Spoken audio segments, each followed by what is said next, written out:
په ننګرهار او هلمند کې د اسلامي امارت د ځواکونو تازه زبردست عملیات د نوموړي واکمنۍ ځواکونو په دغو دواړو ولایتونو کې د چا خلاف عملیات ترسره کړي. په یادو عملیاتو کې څه او څوک نیول شوي بشپړ جزئیات په ویډیو کې تر پایه وګورئ. پاتمنو لیدونکو ستړي مشئ. له ننګرهار څخه خبر لرو خو پیل پر هلمند کوو. د طالبانو د عامه روغتیا وزارت خبر ورکړی چې د هلمند په مارجې ولسوالۍ کې یې په 2 موټرو کې بار قاچاق کیدونکي درمل نیولي دي.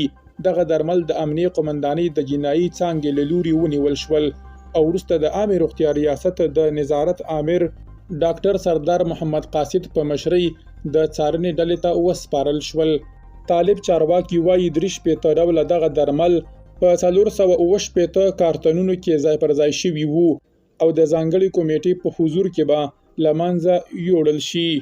د طالبانو د کورنۍ چارو وزارت وایي چې د ننګرهار له نشئی توکو سره د مبارزې پولیسو د غنیخیل ولسوالۍ په سیمه کې د نشئی ټابلیټونو د پروسس یوه کارخونه موندلې چې 9200 نشئی ګولۍ د نشئی ګولیو 12 کیلوګرامه اومه توکي او د پروسس یو ماشین پکې شامل دي.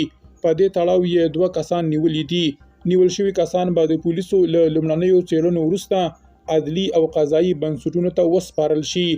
همداراز د طالبانو د ننګرهار له نشئی توکو سره د مبارزې پولیسو د جلال آباد ښار په 9مه ناحیه کې د کشفي عملیاتو په پایله کې یو کس د 10,950 نشئی ټابلیټونو د قاچاق په تړاو نیولی دی. درنو لیدونکو د ملتیا مو مننه.